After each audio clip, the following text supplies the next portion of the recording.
इस वीडियो में हम लोग अपनी कंट्री ऐप को कंटिन्यू करेंगे और अब हम डिटेल पेज पे काम करेंगे। इसके पहले हमने एक लिस्ट पेज बना लिया था जिसके अंदर कंट्रीज़ की लिस्ट हमारे पास आ रही थी, लेकिन उनको क्लिक करने पे जो है वो कोई डिटेल पेज हमारे पास नहीं खुलता था। तो अब हम जो काम करेंगे वो ये करेंगे कि इनको क्लिक करने पे जो है हमारे पास, जैसे भी मैं क्लिक कर रहा हूँ तो कोई डिटेल पेज नहीं खुल रहा। तो इस वीडियो में जो है हम देखेंगे कि कैसे इसका डिटेल पेज हम बनाएंगे और कैसे उसमें डेटा लोड होगा। तो उसके लिए सबसे पहले हम यहाँ पे आके और एक नया पेज ऐड कर लेते हैं और इसका नाम रख लेते हैं कंट्री डिटेल।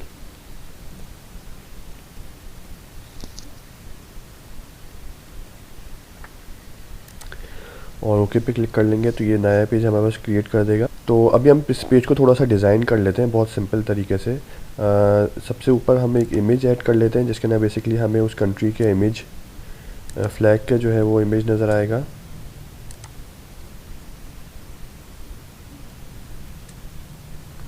उसके बाद हम यहाँ पे जो है कंट्री का नाम दिखा देंगे और इधर हम उसकी पॉपुलेशन दिखा देंगे।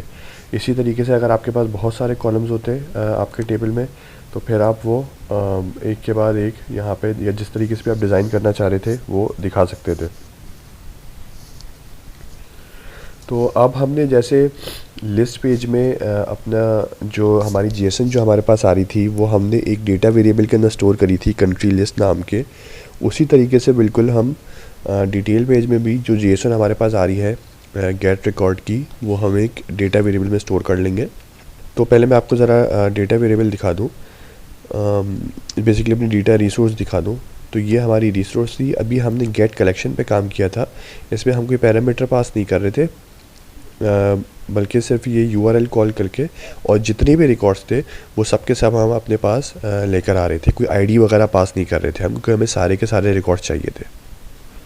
लेकिन अब जो है वो जब हमें डिटेल पे चाहिए होगा तो उसके लिए हमें सिर्फ एक रिकॉर्ड चाहिए होगा और उस कंट्री का रिकॉर्ड चाहिए होगा जिस पे क्लिक हमने करा है। तो बेसिकली जो हमारे पास जेसन आती है जब हम गेट रिकॉर्ड्स करते हैं तो वो कुछ ऐसी आती है जिसमें जो हमारी डिफरेंट कंट्रीज़ हैं उनकी एक डिफरेंट आईडी उनको असाइन हुई होती है जो कि यूनिक होती है। तो बेसिकली ये जो थी जेसन, ये हमारे पास जो सारे रिकॉर्ड्स आ रहे होते हैं उस वक्त की जेसन होती है, उसके अंदर हमें ये आईडी मिल जाती है। जब हमें कोई एक इंडिविजुअल रिकॉर्ड भी चाहिए होगा, यानी सिर्फ किसी एक कंट्री की इन्फॉर्मेशन भी चाहिए होगी, तो उसके लिए हम ये आईडी पास कर देंगे तो वो उस कंट्री की इन्फॉर्मेशन सारी रिटर्न कर देगा। अब हमारे केस में तो हमारे पास सिर्फ तीन चार ही फील्ड्स थी, पॉपुलेशन, नेम और फ्लैग की, लेकिन आपके पास इस तरीके से 15 फील्ड्स हो सकती हैं, 10 फील्ड्स हो सकती हैं। तो आप वो बाकी सारी फील्ड हासिल करने के लिए अपनी डिटेल पेज पे आप उस कंट्री की आईडी पास करेंगे और वो उस कंट्री की सारी डिटेल लेकर आ जाएगा, या जो भी आप कंट्री या रेसिपी ऐप जो भी बनाना चाह रहे हैं उसकी सारी डिटेल आपके पास आ जाएगी। तो ये कंट्री आईडी बेसिकली आपको लिस्ट से अपने डिटेल पेज के अंदर पास करनी होगी, क्योंकि ये रिकॉर्ड्स में जो है लिस्ट में ये कंट्री आईडी आपको मिल रही है। तो वहाँ से जो है आप ये पास करेंगे अपने डिटेल पेज में और फिर ये कंट्री आईडी जो है वो आप गेट रिकॉर्ड करने के लिए पास कर लेंगे और वहाँ से रिकॉर्ड लेकर आ जाएंगे। तो अब अगर आप अपनी ऐप गैवर की ऐप के अंदर आ जाएं, तो हमारी ऐप गैवर की ऐप के अंदर हम जब गेट लिस्ट कर रहे थे यानी गेट कलेक्शन कर रहे थे तो उसमें हम कोई आईडी वगैरह पास नहीं कर रहे थे, क्योंकि हमें कोई स्पेसिफिक रिकॉर्ड नहीं चाहिए था, हमें लिस्ट चाहिए थी सारे रिकॉर्ड्स की। लेकिन इस केस में जब हम गेट रिकॉर्ड में आएंगे तो यहाँ पे एक्सपेक्ट करेगा कि हम इसको एक आईडी पास करेंगे। ये उस आइटम की या उस कंट्री की आईडी होगी जिसकी बेसिकली हम डिटेल लेकर आना चाह रहे हैं, क्योंकि जब हम किसी कंट्री पे क्लिक करेंगे तो उस कंट्री की डिटेल खुल जाएंगी। तो हमें सिर्फ उस स्पेसिफिक कंट्री की डिटेल चाहिए, बाकी सारी कंट्रीज़ की डिटेल नहीं चाहिए। तो हम अगर अफ़गानिस्तान की फॉर एग्जाम्पल बात करें तो हमें अफ़गानिस्तान की आईडी पास करनी होगी, यहाँ पे आईडी इसकी पास होगी और सिर्फ अफ़गानिस्तान से रिलेटेड डिटेल हमें मिल जाएंगी। तो ये आईडी पास करने के लिए बेसिकली हमारे पास लिस्ट में तो आईडी आ रही है, जैसे कि भी हमने जेसन में देखा था कि वहाँ पे हर कंट्री के लिए यूनिक आईडी थी। तो ये बेसिकली जब इस आइटम पे क्लिक होगा तो ये वो जो आईडी है वो लिस्ट से पास हो जाएगी डिटेल के पेज में, और डिटेल के पेज में हम यहाँ से वो आईडी पास करके और उस कंट्री की डिटेल लाके और उस पेज पे दिखा देंगे। तो ज़्यादातर ऐप में इसी तरीके से मोस्टली हो रहा होता है कि आपके पास लिस्ट पेज होता है एक और एक डिटेल पेज होता है, और लिस्ट की किसी भी पेज के आइटम पे क्लिक करने पे आपके पास उस आइटम का डिटेल पेज खुल जाता है और हम उस आइटम की डिटेल दिखा देते हैं। तो उसके लिए हम ये करेंगे कि ये तो हमारा बेसिकली पूरा सेटअप हुआ हुआ है, हमें इसमें और कोई चेंज नहीं करना है। जैसे हमने गेट कलेक्शन में यूआरएल वगैरह पहले डाला था, उसकी बेस सेटअप करी थी, वो सब गेट रिकॉर्ड में हमें बना बनाया मिल जाएगा, हमें कोई चेंज नहीं करना होगा। हम टेस्ट करने के लिए यहाँ पे कोई आईडी पास करके भी देख सकते हैं। तो अगर मैं यहाँ पे आऊँ और मैं जैसे ये इंडिया की जो आईडी है ये मैं यहाँ से इधर पास करूँ और रन टेस्ट करूँ, तो इसको मुझे इंडिया का रिकॉर्ड ला के दिखा देना चाहिए। तो ये बेसिकली देखें आप, इंडिया का रिकॉर्ड, ये मेरे पास एक इंडिविजुअल सिर्फ रिकॉर्ड आ गया, पूरी लिस्ट नहीं आ रही, क्योंकि ये डिटेल पेज में बेसिकली हमने सिर्फ गेट रिकॉर्ड एक सिंगल रिकॉर्ड करा है। तो इस तरीके से जो है ये हमें उस एक कंट्री की डिटेल लाके दिखा देगा। तो हमने जैसे लिस्ट में करा था कि हमने जो हमारी लिस्ट की जैसे होती है उसको सेव करा था एक कंट्री लिस्ट नाम के डेटा वेरिएबल में, तो हम सेम चीज़ इस रिकॉर्ड को सेव कराने के लिए भी एक डेटा वेरिएबल क्रिएट करेंगे और इसके अंदर हम इसको स्टोर करेंगे। तो उसके लिए हम वेरिएबल्स में आ जाते हैं और यहाँ पे एक नया वेरिएबल क्रिएट कर लेते हैं, डेटा वेरिएबल, और रिसोर्स हमारी वही कंट्री रिसोर्स होगी, और इसका अब हम नाम रख लेते हैं कंट्री डिटेल, जैसे उसमें हमने लिस्ट डिटेल रखा था अपने लिस्ट के पेज में। और चूँकि सिंगल डेटा रिकॉर्ड है, कोई कलेक्शन या लिस्ट नहीं है, तो हम यहाँ पे सिंगल डेटा रिकॉर्ड सेलेक्ट कर लेते हैं। जब हमने सिंगल रिकॉर्ड डेटा सेलेक्ट करा तो इसने हमें यहाँ पे वो पैरामीटर दिखा दिया जो मैंने यहाँ पे आपको दिखाया था कि ये एक आईडी का पैरामीटर जो है वो एक्सपेक्ट करता है कि हम इसको आईडी देंगे उस रिकॉर्ड की जो हमें चाहिए।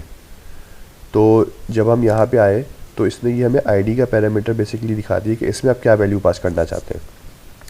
अगर इसके अंदर मैं कोई एक सिंगल वैल्यू पास कर दूं, सपोज ये मैंने आईडी पास कर दी या मैं यहीं से कॉपी कर लूँ ये आईडी, तो इससे होगा ये कि ये जो हमारा ये बेसिकली इंडिया की कंट्री आईडी थी, तो जब भी मैं डिटेल के पेज पे आऊँगा तो ये आईडी के अंदर हमेशा ये इंडिया की आईडी पास हो जाएगी और इंडिया का रिकॉर्ड लोड हो जाएगा। तो यहाँ से लिस्ट से अगर आपने इंडिया के आइटम पे क्लिक करा है तो फिर तो सब कुछ सही है, इंडिया की आइटम लोड होगा। लेकिन अगर आपने अफगानिस्तान या बांग्लादेश या पाकिस्तान या किसी और आइटम पे क्लिक करा तो भी आईडी हमेशा यही फिक्स्ड आईडी जा रही होगी, तो हमेशा इंडिया का रिकॉर्ड लोड हो जाएगा। तो हम ये चीज़ नहीं चाह रहे, इसलिए हम इसको फिक्स नहीं करेंगे, बल्कि हम इसको एक वेरिएबल से रीड करना चाहेंगे। तो उसके लिए हम यहाँ पे एक नया पेज पैरामीटर क्रिएट कर लेते हैं। पेज पैरामीटर बेसिकली यूज़ होता है जब आपको एक पेज से दूसरे पेज में डेटा पास करना होता है। तो हमारे केस में हमें जो हमारे कंट्री लिस्ट का पेज है उससे हमें कंट्री आईडी पास करनी है डिटेल के पेज में, और फिर वो कंट्री आईडी हम यहाँ आईडी के पैरामीटर में पास कर देंगे। तो उससे होगा ये कि हमने फॉर एग्जाम्पल अफगानिस्तान पे क्लिक करा तो ये अफगानिस्तान की आईडी पास हो जाएगी डिटेल के पेज में, और वो आईडी इधर आईडी के पैरामीटर में चली जाएगी और फिर अफगानिस्तान के रिकॉर्ड हमारे पास आ जाएगा। अगर किसी ने अमेरिका पे क्लिक करा तो अमेरिका की आईडी हम पास कर देंगे डिटेल के पेज में, और यहाँ आईडी में अमेरिका की डिटेल चली जाएगी और अमेरिका का रिकॉर्ड आ जाएगा। तो ये डेटा पास करने के लिए हम एक पैरामीटर यूज़ करेंगे जिसके अंदर रख के हम डेटा डिटेल के पेज में भेजेंगे लिस्ट के पेज से, और डिटेल के पेज में उस पैरामीटर से रीड करके और यहाँ पे पास कर देंगे। तो उसके लिए एक नया पेज पैरामीटर ऐड कर लेते हैं। और ये जो पैरामीटर ये बेसिकली हम चूँकि कंट्री की आईडी पास करने वाले हैं लिस्ट पेज से डिटेल पेज में, तो इसका नाम हम रख लेते हैं कंट्री आईडी और इसको सेव कर लेते हैं।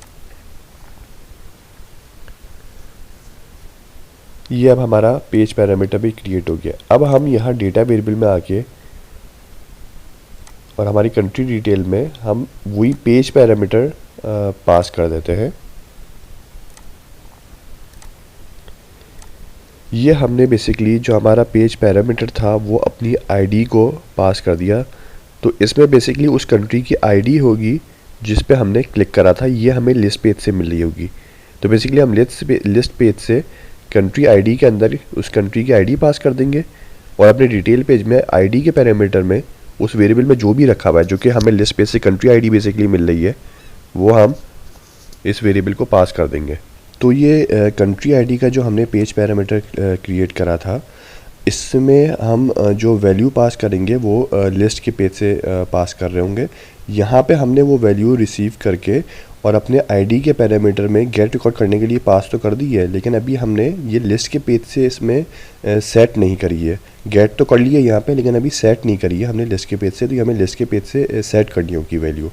तो उसके लिए हम ये करते हैं कि सबसे पहले हम इसी पेज में डिटेल के पेज को ज़रा अपना सेटअप कर लेते हैं। तो उसमें ये हमारा डिटेल का पेज है, इसको हम रीलोड कर लेते हैं।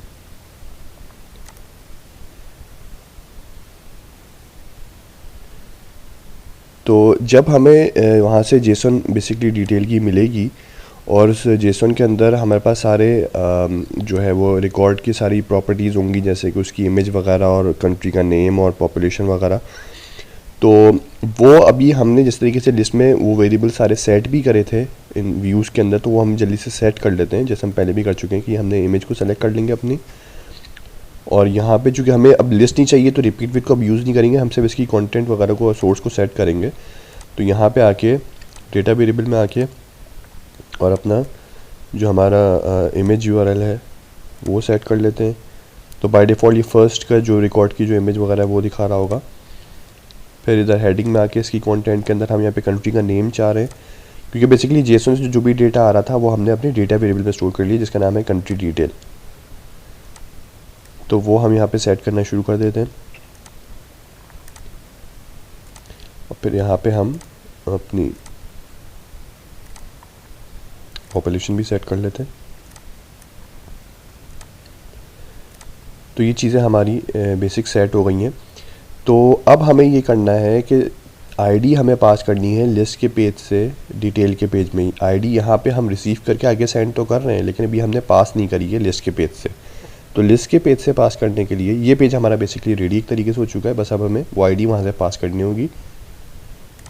तो उसके लिए हम अपने लिस्ट पेज में आ जाते हैं, इस पेज को पहले सेव कर लेते हैं और अपने लिस्ट पेज में आ जाते हैं अब हम। तो लिस्ट पेज में आके हम बेसिकली ये चाह रहे हैं कि जब भी कोई इसके नाम पे क्लिक करे तो डिटेल का पेज खुल जाए। तो उसके लिए सबसे पहले तो हम एक इसकी क्लिक पे यानी टैब पे हम एक नया पेज ओपन करवा लेते हैं और इसको कनेक्ट कर देते हैं इसके साथ, ताकि इसके क्लिक पे नया पेज ओपन हो जाए। जब हम इस पर क्लिक करेंगे तो यहाँ पे आप देखेंगे कि चूँकि एक ही पेज था हमारे पास करंट लिस्ट वाले पेज के अलावा डिटेल पेज, तो इसने क्लिक पे वो ओपन कर देगा डिटेल पेज। लेकिन अभी हमने इसको कंट्री पास नहीं करी है। तो अगर मैं इसको भी सेव कर लूँ और चला के देखूँ तो ये ऐप हमारी रीलोड हो जाएगी और मैं किसी अगर आइटम पे क्लिक करता हूँ तो ये नया पेज तो खुल जाएगा, लेकिन इसमें कुछ भी डेटा नहीं आ रहा। वो इसीलिए क्योंकि हमने लिस्ट पेज से डिटेल पेज के अंदर कोई आईडी पास नहीं करी है। तो गेट रिकॉर्ड करने के लिए डिटेल पेज के पास कोई आईडी नहीं है कि जिसका रिकॉर्ड उसको गेट करना है, तो इसलिए कोई डेटा नहीं आ रहा। तो वो आईडी पास करने के लिए हम हमारे ये जो लिस्ट पेज पे हमने टैब में ओपन पेज करा था इसको सेलेक्ट कर लेंगे ताकि इसकी प्रॉपर्टीज आ जाएँ। तो इस पेज पे आप देख सकते हैं कि कंट्री डिटेल का पेज बेसिकली क्लिक करने पे इस आइटम को कंट्री डिटेल का पेज ओपन हो रहा है। और ये कंट्री डिटेल का जो पेज है ये एक पैरामीटर एक्सेप्ट कर रहा है जो कि हमने उधर क्रिएट करा था, जिसका नाम था कंट्री आईडी। तो ये बेसिकली ये बता रहा है कि जब आपने ये पेज खोलना होगा कंट्री डिटेल का, तो आपने इसके अंदर एक कंट्री आईडी भी सेट करनी होगी कि हमारे कंट्री डिटेल के पेज को एक कंट्री आईडी भी चाहिए। और कंट्री आईडी इसीलिए चाहिए ताकि वो उसका रिकॉर्ड डिटेल में दिखा सके। तो ये कंट्री आईडी हमें यहाँ से पास करनी होगी। तो उसके लिए हम इस पर क्लिक करेंगे ताकि हम इसकी कंट्री आईडी को बाइंड कर सकें। और यहाँ पे हम डेटा आइटम इन रिपीट को सेलेक्ट करेंगे, क्योंकि जो हमारी कंट्री आईडी है वो लिस्ट के डेटा आइटम इन रिपीट में रखी हुई है। करंट को सेलेक्ट करेंगे और यहाँ से आईडी को सेलेक्ट कर लेंगे और इसको सेव कर देंगे। तो अब बेसिकली हमने इसको ये बता दिया कि जब भी हम किसी आइटम पे क्लिक करें तो कंट्री डिटेल का पेज खोल दे और उस कंट्री डिटेल के पेज को एक कंट्री आईडी पास करे। और वो कंट्री आईडी जो भी आइटम पे क्लिक हुआ है, जिस आइटम पे भी, यानी जो भी करंट आइटम है हमारा, उसकी जो डॉट आईडी की प्रॉपर्टी है वो इस कंट्री आईडी के पैरामीटर को पास कर दे। तो इस तरीके से हमारी जिस आइटम पे भी क्लिक होगा उस आइटम की आईडी हमारे कंट्री आईडी के अंदर सेट हो जाएगी। और फिर आगे हमने डिटेल में तो देखा ही था कि हम उस कंट्री आईडी से उठा के और अपने गेट रिकॉर्ड कर रहे हैं, उसको एज अ पैरामीटर पास कर रहे हैं। तो ये बेसिकली अब हमारा काम कंप्लीट हो चुका है। अब अगर हम इसको सेव कर लें और अपने पास चला के देख लें, ये हमारी ऐप रीलोड हो जाए। तो जब हम पहले आइटम पे क्लिक करेंगे तो हमारे पास उसकी डिटेल आ जाएगी। अब चूंकि यहाँ पे फ्लैग में सबके लिए एक ही यूज़ कर रहा हूँ तो इसलिए फ्लैग सेम आ रहा है, पर उधर से वो सही फ्लैग लोड कर रहा है क्योंकि उधर सब में मैंने एक ही यूआरएल डाला हुआ था। लेकिन आप नाम से देख सकते हैं और पॉपुलेशन से देख सकते हैं कि ये अलग अलग आ रही है। यूएसए के लिए मैंने अलग फ्लैग डाला था अमेरिका के लिए, तो उसके लिए मैं जब सेलेक्ट करूँगा तो यहाँ पे अमेरिका की डिटेल लोड हो जाएगी। तो मैं बेसिकली लिस्ट से जिस आइटम पे भी क्लिक कर रहा हूँ उसके लिए एक अलग डिटेल लोड होती जा रही है। तो इस तरीके से अगर आपके पास मल्टीपल कॉलम्स होते हैं, मल्टीपल डिटेल्स होती, तो आप लिस्ट स्क्रीन पे शायद सिर्फ नाम और एक इमेज वगैरह दिखा रहे होते और उसको क्लिक करने पे आप बाकी सारी डिटेल दिखा रहे होते। हमने सिर्फ पॉपुलेशन लिस्ट में नहीं दिखाई थी, वो हम सिर्फ डिटेल में दिखा रहे हैं, बाकी दोनों चीज़ें हमने लिस्ट में भी दिखाई थी। लेकिन आप लोग के पास इस तरीके से हो सकता है कि 8-10 ऐसी फील्ड्स हों तो आप उसमें से सिर्फ 2-3 दिखा रहे हो लिस्ट में और बाकी सारी डिटेल में दिखा रहे हो। तो इस तरीके से ये हमारी बेसिकली एक छोटी सी कंट्री ऐप कंप्लीट हो चुकी है। आप इसको मॉडिफाई करके किसी भी किस्म की ऐप बना सकते हैं। आप जोक्स के लिए, रेसिपीज़ के लिए, कोड्स के लिए, कोई और किसी भी किस्म की डिटेल दिखाने के लिए कोई किसी भी ऐप में इसको कन्वर्ट कर सकते हैं। तो उसके लिए आपको सिर्फ आके जो हमारा डेटाबेस था उसके अंदर डिफरेंट कॉलम्स बेसिकली क्रिएट करने होंगे जितने भी चाहें आप, और उनमें उसी तरीके से डेटा इंसर्ट करना होगा। और यहाँ पे आके हमारे ऐप गैबर में आपने उसको जैसे हमने यूआरएल वगैरह सेटअप करा था डेटा के अंदर वो सेट करके और वो दिखा देना होगा। सेम बिल्कुल उसी तरीके से काम करेगी। तो लिस्ट पेज में आप लिस्ट दिखा देंगे आइटम्स की और डिटेल पेज पे आप उनकी डिटेल दिखा देंगे। तो ये बेसिकली हमारी बेसिक ऐप तो कंट्री की कंप्लीट हो चुकी है। अब आप इसको जैसे मॉडिफाई करना चाहें अपने हिसाब से वो कर सकते हैं।